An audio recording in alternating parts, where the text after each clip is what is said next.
ত্রয়োদশ সংসদ নির্বাচন ও গণভোটকে সামনে রেখে ভোটারদের সচেতন এবং উৎসাহিত করতে শুরু হলো ভোটের গাড়ির যাত্রা। এর উদ্বোধন অনুষ্ঠানে ভিডিও বার্তায় প্রধান উপদেষ্টা ডক্টর মোহাম্মদ ইউনূস বলেন, একটি অবাধ এবং সুষ্ঠু নির্বাচন করতে সরকার বদ্ধপরিকর। ভয় ভীতিহীন নির্বাচনী পরিবেশ তৈরির কথাও বলেন তিনি।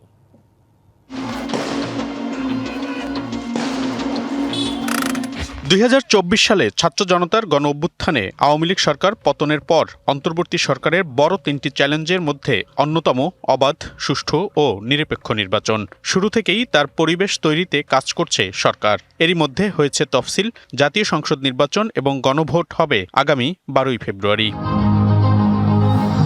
নির্বাচনে ভোটারদের সচেতন ও উৎসাহিত করতে এবার যাত্রা শুরু হলো ভোটের গাড়ির। সোমবার বিকেলে জাতীয় সংসদ ভবনের দক্ষিণ প্লাজায় এর উদ্বোধন করা হয়। দেশের ৬৪ জেলা ও ৩০০-র বেশি উপজেলায় যাবে ১০টি ভোটের গাড়ি সুপার ক্যারাভ্যান।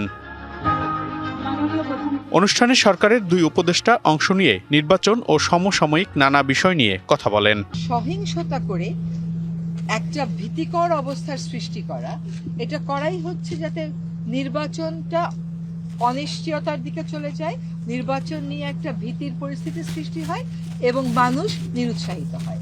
একটা হচ্ছে সংসদ নির্বাচনে ভোট দিয়ে সে দেশের মালিকানা বুঝে নেবে, আরেকটা হচ্ছে গণভোট, যেটা আমাদের কাছে আমরা মনে করি খুবই গুরুত্বপূর্ণ। হয়তোবা সংসদ নির্বাচন হচ্ছে গুরুত্বপূর্ণ এই অর্থে যে এটা আমাদের ভবিষ্যতের বাংলাদেশের পথরেখা নির্ধারণ করবে, চেতনাটা তৈরি করবে।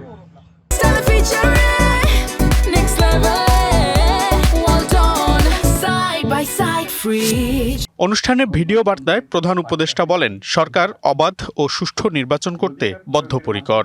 ভোটাধিকার কারো দয়া নয়, এটি আমাদের সাংবিধানিক অধিকার। এই অধিকার প্রয়োগের মাধ্যমেই আমরা ঠিক করি ভবিষ্যৎ কোন পথে যাবে।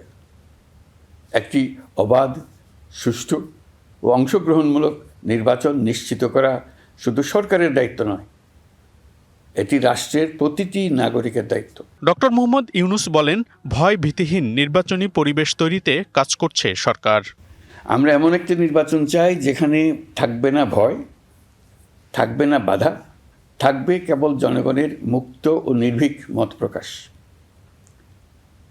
সরকার সেই পরিবেশ নিশ্চিত করতে বদ্ধপরিকর। আপনি দেশের মালিক। এদেশ আগামী ৫ বছর আপনার পক্ষে কে চালাবে সেটা আপনিই ঠিক করবেন। আপনার পছন্দের প্রার্থীকে ভোট দেন। দেশের স্বার্থেই গণতান্ত্রিক যাত্রা সফল করার আহ্বানও জানান প্রধান উপদেষ্টা। চলুন আমরা সবাই মিলে এই গণতান্ত্রিক যাত্রাকে সফল করি। মনিরুল সোহাগ, ডিবিসি নিউজ, ঢাকা।